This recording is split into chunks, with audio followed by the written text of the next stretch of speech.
audience. Hi, I'm Marion. Hi, I'm Will. Hi, I'm Mackenzie. Hi, I'm Laura.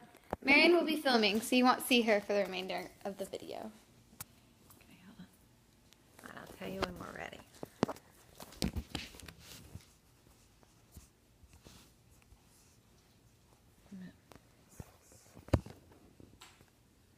Okay.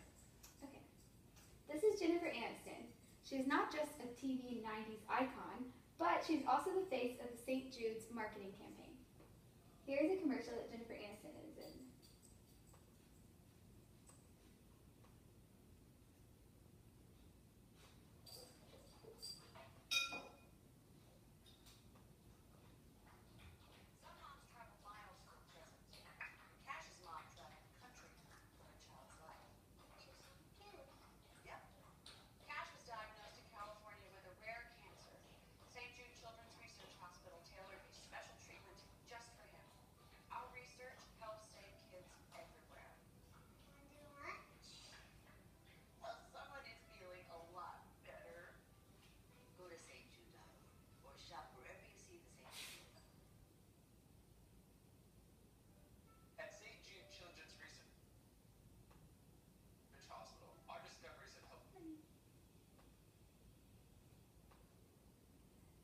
These commercials are the biggest fundraising that St. Jude does, other than from corporate companies.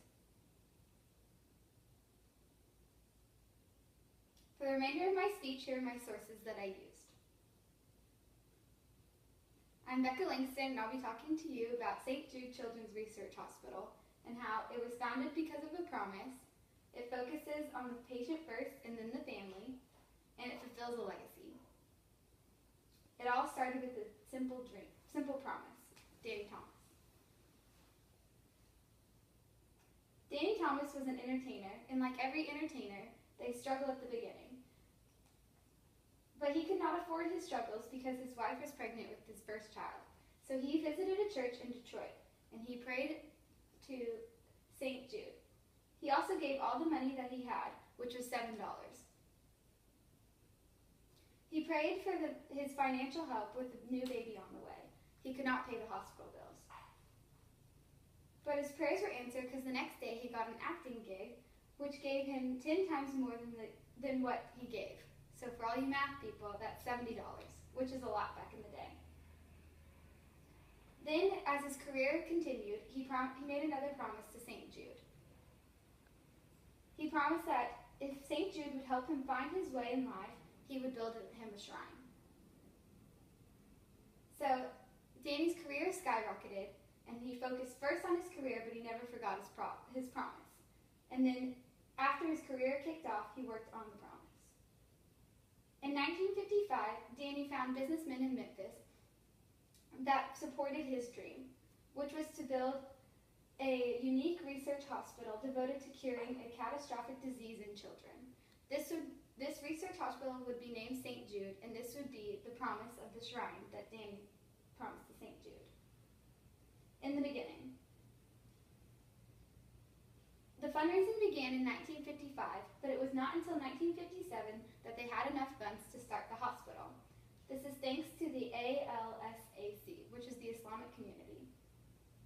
On February 4th, 1962, the hospital was opened, and it was opened with a huge statue of St. Jude in the center. No child should die in the dawn of life, Danny Thomas. Since the hospital was opened, St. Jude has done everything it could to focus on every patient. Their mission statement is, St. Jude's mission is to advance cures and means of prevention for pediatric catastrophic diseases through research and treatment. Consistent with the vision of our founder, Danny Thomas, no child is denied treatment based on the race, religion, or family's ability to pay. The focus. St. Jude focuses first on the patient and second on the family. And at St. Jude, there's no such thing as a bill. This is so families can be all together in this critical time. Also, the doctors can be solely focused on the patients because 75% of the funding comes from individual donors, so doctors do not have to worry about the concerns of money, but rather on the research and what best treatment is for the child. Also, nurses at St. Jude love every single patient, and they continue with follow-up. Even after children become an alumni, which is once they reach the age of 18 or if they're 10 years cancer-free, they still receive a call or a card or email every year to see how they're doing. What does St. Jude treat? Now, I'm not able to say all of these, but just keep in mind that this is a small list from a giant list. And the first one, acute lymphoblastic leukemia, also known as ALL, is the most common form of cancer in children.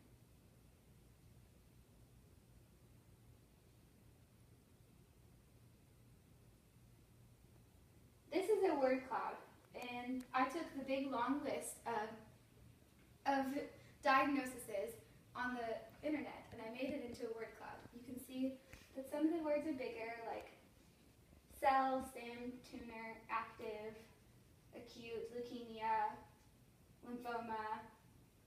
They're all in there. This is Evans. When Evans was 3, he found out that he had ALL.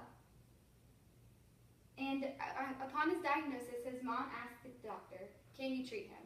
The doctor's response was, "No, we are going to cure him." The next day, he was given chemotherapy. On that day, his dad decided to make a visit to the business office to form some sort of payment plan. But the lady at the front desk told him, "Sir, it is taken care of. Go be with your family." 3 years later, Evans was completely cured from his ALL.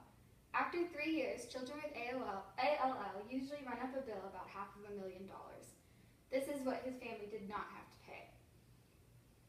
But unfortunately, a few years later, Evans relapsed. It is because of St. Jude's doctors that knew his current condition and his previous condition that they could figure out a new cure. They decided to do a bone marrow transplant for Evans. After his bone marrow transplant, he would have to be hospitalized for a month. And it is nice that St. Jude has hospital rooms that are connected to family rooms, so his family was able to stay together the entire time. It is lives like Evans that are saved that leave a legacy. Also, as of now, St. Jude is the first and only National Cancer Institute that is solely devoted towards children. And it is also the birthplace of where the sickle cell using bone marrow transplant cure came about. Some other statistics. When St. Jude first started, the ALL survival rate was only 4%, but today it is 94%. And the overall cancer rate was 20%, but now it is 80%. Some other facts are the Hodgkin's lymphoma was 50%, but now it's 95%. Non-Hodgkin's lymphoma was 70%, but now it's 80%.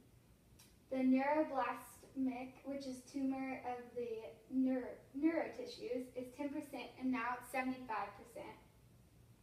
The Ewig sarcoma, which is a rare type of brain cancer, was 5%, and now it is 65%. And another rare type of brain cancer is 10%, and now it is 85%. And these numbers would not have been possible without the research that St. Jude has made.